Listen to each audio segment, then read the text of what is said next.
नमस्कार, आप live cities देख रहे हैं। आपके साथ मैं हूं वसीम खान। देखिए, जैसा कि लोग सोच रहे थे वैसा ही तस्वीर अब धीरे धीरे उभरता नजर आ रहा है। एनडीए खेमे में अचानक हलचल और यूं कहें कि एनडीए में घमासान शुरू हो चुका है। चिराग पासवान ने कई ऐसी सीटें हैं जिन पर दांव ठोक दिया है जो कि जेडीयू खेमे में है। हमारे साथ फ्रेम में आपको वरिष्ठ पत्रकार रवि उपाध्याय सर दिख रहे होंगे। देखिए, सायरन बजने लगा है और गाड़ियां दौड़ने लगी हैं। एनडीए में अचानक घमासान शुरू हुआ है। सर, जिस तरीके से चिराग पासवान ने वैसे कई सीटें हैं जो कि जेडीयू पाले में हैं, सिटिंग एमएलए हैं जेडीयू के, उन पर दांव खेल दिया है। क्या जेडीयू नीतीश कुमार कंप्रोमाइज करेंगे? देखिए, निश्चित रूप से नीतीश कुमार को कॉम्प्रोमाइज करना पड़ेगा, नहीं तो ये करना पड़ेगा। देखिए, क्योंकि देखिए, आप एक बात समझ लीजिए कि आप थोड़ा सा पहले चलिए तो अरुण भारती जो भी बिहार के पार्टी मामलों के लोक जनशक्ति पार्टी रामविलास के प्रभारी हैं, और वही नहीं, वह चुनाव अभियान समिति के भी प्रभारी हैं। तो वो कुछ दिन पहले उन्होंने एक्स पर पोस्ट किया था और उस पोस्ट में उन्होंने स्पष्टता के साथ लिखा था कि अब समय आ गया है। कुछ एक्स पर लिखा था कि चिराग जी को अब बिहार में बड़ी भूमिका निभानी चाहिए। अच्छा। हाँ, कार्यकर्ताओं की भावना है कि आरक्षित सीट से नहीं बल्कि सामान्य सीट से लड़ें। अच्छा, यह बात कहा था। और इससे पहले एक चीज और थोड़ा सा चलिएगा, थोड़ा सा इससे पहले जो प्रदेश कार्य समिति की बैठक हुई थी उस पर भी सर्वसम्मत से यह प्रस्ताव पारित हुआ था कि चिराग पासवान को विधानसभा चुनाव लड़ना चाहिए, यह मांग भी उठी थी। तो यह अब आप इस बात को ही देखिए मुहर लगती हुई दिखाई पड़ रही है कि कहीं ना कहीं चिराग पासवान जो जेडीयू के खाते की सीट है, या ऐसे कह लिया जाए एनडीए की सीट है। अब जैसे हम लोग महनार की बात करते हैं, महनार में वहां पर उनकी पार्टी के पूर्व सांसद रामा सिंह हैं, उनको लड़ना है। और वहां पर देखिए चुनाव में अभी चिराग पासवान चिराग पासवान से आप जब भी पूछिएगा या उनकी पार्टी से बोलते हैं लोग कि नहीं, हम लोग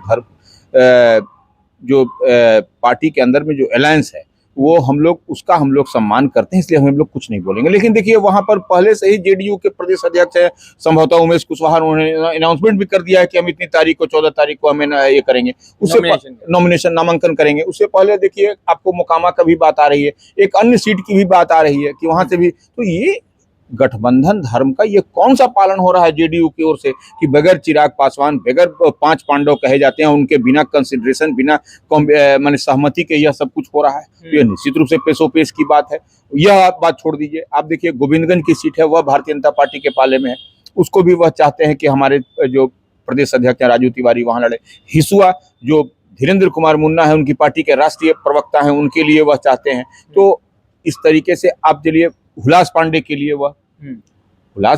लिए वह ब्रह्मपुर की सीट चाहते हैं। तो ऐसे ये तो आपको मोटे तौर पर सिकंदरा की सीट, अरुण भारती सिकंदरा सुरक्षित है, जमुई सुरक्षित, जहां जो सीट है लोकसभा वहीं से जीत करके आते हैं। का आप जिक्र कर रहे हैं सर, संभवतः इन सीटों पर जेडीयू अपने उम्मीदवार को, पहलवान को उतारते रही है। तो ऐसे में 2025 चकाई भी चाहिए ना, चकाई भी चाहिए। ऐसे कई सारे सीट हैं, ये तो हम एग्जाम्पल के तौर पर बता रहे हैं जो छन करके खबरें आ रही हैं। लेकिन इतनी बात समझ लीजिए कि चिराग पासवान चाहते हैं कि वह उनको जो है सो क्वांटिटी मत दीजिए, हमको अधिकता मत दीजिए कि 30, 35, 40, 45 और उसमें सब आप जो क्वालिटी भी चाहिए, क्वालिटी वाली सीट भी चाहिए। तो सिर्फ आप जो सो किसी के डायरेक्शन पर, किसी के डिक्टेशन पर आप देने पर चिराग पासवान को आप लॉलीपॉप दे दीजिएगा तो वो लॉलीपॉप नहीं और एक एमएलसी दे देंगे, ऐसे नहीं चलता है। ये आपको बड़ा दिल दिखाना पड़ेगा भारतीय जनता पार्टी को। वह राष्ट्रीय पार्टी है, जिस तरीके से आपको महागठबंधन इंडिया ब्लॉक में कांग्रेस राष्ट्रीय पार्टी है, बड़ा दिल दिखा रही है, उसी तरह से आपको यहाँ पर भी बड़ा दिल दिखाना पड़ेगा। तभी आप देखिए कि महागठबंधन में देखिए जो प्रदेश अध्यक्ष हैं कांग्रेस के, वह उनका कि शिफ्ट हो रहा है सीट, वो किस सीट से थे और किस सीट पर उनको ले जाकर के शिफ्ट किया जा रहा है। तो ये इतना बड़ा दिल तो आपको दिखाना पड़ेगा, नहीं तो ऐसे नहीं चलेगा। ऐसे तो मैंने फिर तो टसम टस फिर 2020 क्यों नहीं। तो जिन सीटों का आपने उदाहरण स्वरूप ही जिक्र किया है सर, क्या इन सीटों पर जेडीयू कंप्रोमाइज करेगी? क्योंकि जेडीयू के धुरंधर नेता, यूं कहें कि बड़े बड़े नेता मुख्यमंत्री नीतीश कुमार के बेहद ही करीबी, एक उदाहरण तो उमेश कुशवाहा का ही आपने ले लिया महनार की सीट को लेकर। तो क्या नीतीश कुमार कंप्रोमाइज करेंगे?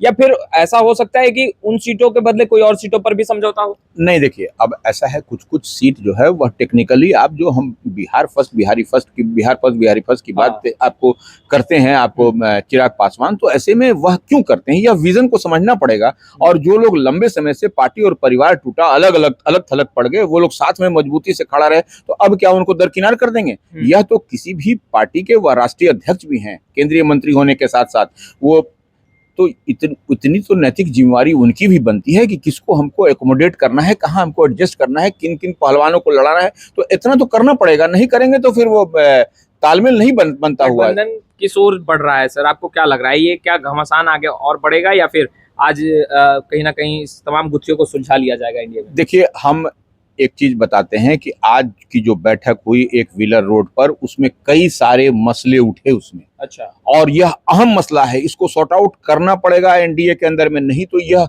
बड़ा बवंडर, बड़ा तूफान उठेगा, ये इस बात को मान के चलिए। क्योंकि देखिए, चिराग पासवान सेक्रीफाइस करेंगे, क्या सेक्रीफाइस करेंगे?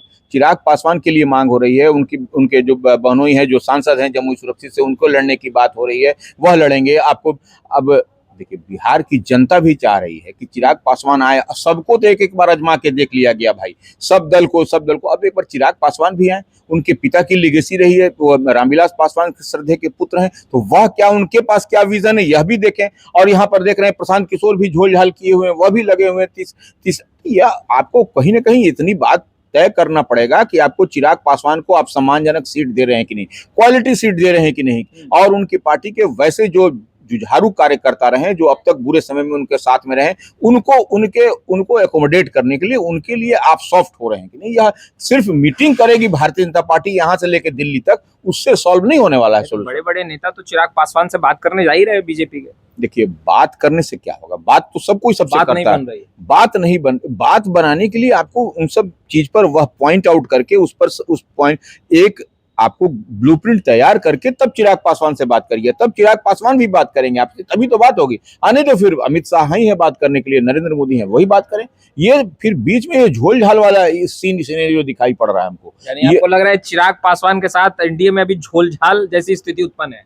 लॉलीपॉप वाली स्थिति है, लॉलीपॉप दे करके उनको बहलाने फुसलाने की बात। और देखिए, आपको जिस तरीके से लोकसभा में वो 5 सीट पर लड़े, बिल्कुल 5 सीट पर लड़े, और देखिए वो 26 ऐसे विधानसभा सीट हैं उन 5 लोकसभा में जहां पर उनकी पार्टी ने लोकसभा चुनाव के दरमियान बढ़त बनाई थी, लीड ली थी। तो ये ऐसे में तो 26 तो ये दिखता है, और आपको मान लीजिए हर लोकसभा में 6-6 सीट है, तो 30 सीट तो ऐसे दिखता है। अब हम 30 नहीं कर रहे हैं, लेकिन 25-27 भी, और उसमें भी क्वालिटी सीट तो देना ही पड़ेगा। अब ये हम थोड़े कर रहे हैं कि भाजपा का गढ़ पटना का दे दीजिए, या जो गढ़ वो मत दीजिए, लेकिन ऐसे में आपको कुछ न कुछ, जैसे हिसुआ की सीट है, गोविंदगंज की सीट है, आपको ब्रह्मपुर की सीट है, सिकंदरा की सीट है, चकाई की सीट है, यह सीट तो आपको देना पड़ेगा। आपको देने के लिए आपको ये रहना पड़ेगा, नहीं तो फिर ये मसला फंस जाएगा। ये क्या चिराग लड़ेंगे चुनाव? देखिए, अंदर खाने में तो मांग है कि चिराग पासवान चुनाव लड़े, अरुण भारती चुनाव लड़े, तो ये अब यही तो समझने वाली बात। सुरक्षित या सम्मान सीट? सामान्य सीट से, जनरल सीट से भी लड़ने की बात, ये कहाँ हम कह रहे हैं कि चिराग पासवान तो जनरल सीट से लड़ने की बात उनकी पार्टी के अंदर में हुई है, हम और आप नहीं कह रहे हैं। ये तो अंदर खाने बजाते प्रस्ताव पारित किया गया है बीते दिन जब बैठक हुई थी। तो ये देखिए, सबसे बड़ी बात है कि आप सीट क्या दे रहे हैं, ये तो बात करने, या अंदर खाने रूम में बात करने की बात है। यह मसला होता ही नहीं अगर यदि दिल्ली में, जो पटना से जो बात करके जो दिल्ली तक बात गई, अगर यदि दिल्ली में ही सॉर्ट आउट हो गया रहता चिराग पासवान के साथ, तो यह मसला नहीं होता। फिर वो अपने श्रद्धेय पिताश्री के वो पुण्यतिथि में खगड़िया शहरबन्नी गए थे चिराग पासवान, वहां पर भी बातचीत हुई, वहां पर आने के बाद ये बात, तो ये मसला फंस गया, ये पेंच फंसा हुआ है, ये हम आपको बता रहे हैं, और ये पेंच फंसता हुआ दिखाई पड़ेगा। अगर नहीं सॉर्ट आउट हुआ तो ये आने वाले समय में और मसला आपको, अब जो नॉमिनेशन भी, नामांकन भी शुरू हो जाएगा अब कल से, तो अब कब होगा? अब तो नॉमिनेशन से पहले आपको सॉर्ट आउट करना है, नहीं करिएगा तो फिर बड़ा मसला फंसेगा। यहाँ ये सरदर्द तो मुख्यमंत्री नीतीश कुमार के लिए भी बनता नजर आ रहा है। देखिए, नीतीश कुमार के अब प्रदेश अध्यक्ष ही फंस गए हैं, तो ये अब गठबंधन धर्म की हम जो बात कर रहे हैं, उसका अलायंस का पार्टनर तो नहीं किया गया जेडीयू की ओर से, कि कैसे अनाउंसमेंट कर दिया गया। तो ये गठबंधन धर्म का कहीं ना कहीं लोगों ने पालन नहीं किया है, यही सबसे बड़ा मसला है। और इसी मसले को लेकर के यह कहीं ना कहीं एनडीए के अंदर तमाम घटक दल में, ऑफ द कैमरा बात करिएगा तो कई बड़े नेता आपको इस पर बताएंगे कि हाँ, यह मसला निश्चित रूप से फंसाया गया है। अच्छा, आपको क्या लगता है कि चिराग पासवान कंप्रोमाइज के मूड में है? जिस तरीके से उनके पार्टी के नेता जो हैं, उनका एक्सपर्ट्यूट आना और जिस तरीके से अड़े हैं, तो आपको लग रहा है कि चिराग पासवान कंप्रोमाइज करेंगे संभवतः किसी भी जिन सीटों की आपने जिक्र की उन सीटों पर? नहीं, देखिए, चिराग पासवान से कॉम्प्रोमाइज करने की बात है कि रूम में बैठ के बात हो। ये इमरजेंसी मीटिंग बुलाई गई। ये इमरजेंसी मीटिंग का मतलब समझा जा सकता है, ये हम और आपने, ये लेमैन से भी, किसी भी आप आदमी से, आम आदमी से पूछेगा, वह भी बताएगा कि इसका मतलब क्या होता है।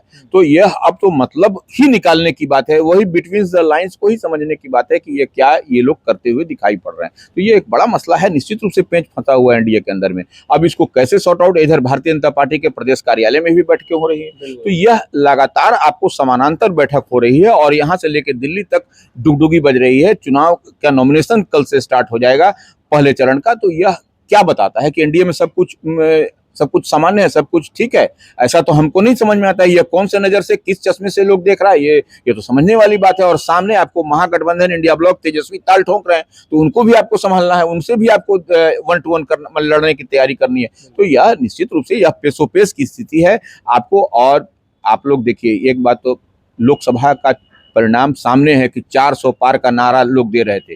400 पार से कहां खसक के चले गए, यह देख लीजिए। और यहाँ पर भी कहते थे 2025 में 225, 243 में 225, और अमित शाह आए, उन्होंने 165 कर दिया। तो यह अपने आप यह तो दिखाता है, हमको बोलने की जरूरत नहीं 165 क्यों कर दिया गया, कौन सा थर्मामीटर लगा, लेकिन हो तो गया। 2025 में 225 से घट के 165 हो गया, तो यह समझ लीजिए। तो वही तरह से देखिए, नारा बनाना, लिखना, पढ़ना, स्लोगन बना लीजिए, बहुत अच्छा बात होगा उसमें, लेकिन जब आप प्रैक्टिकली जब उसको उतारिएगा तो वो कहीं ना कहीं आपको लोचा उसमें दिखाई पड़ेगा। बिल्कुल। तो आपने सुना वरिष्ठ पत्रकार रवि उपाध्याय सर को। देखिए 2020 जिस तरीके से चुनाव बीता, एक बार फिर से चिराग पासवान ने मुख्यमंत्री नीतीश कुमार की टेंशन बढ़ा दी है। परिस्थितियां कुछ ठीक नहीं लग रही है एनडीए खेमे के अंदर और घमासान दिखता नजर आ रहा है। खैर, अब देखना ये होगा कि एनडीए के जो शीर्ष नेतृत्व हैं, जो बड़े नेता हैं, वो किस तरीके से इस डैमेज कंट्रोल को कंट्रोल कर पाते हैं, क्योंकि चिराग पासवान भी कदम पीछे करने को तैयार नहीं है और सामने चुनावी मैदान में पहलवान को भी उतारना है। फिलहाल इस वीडियो में इतना ही। आपका बहुत बहुत शुक्रिया।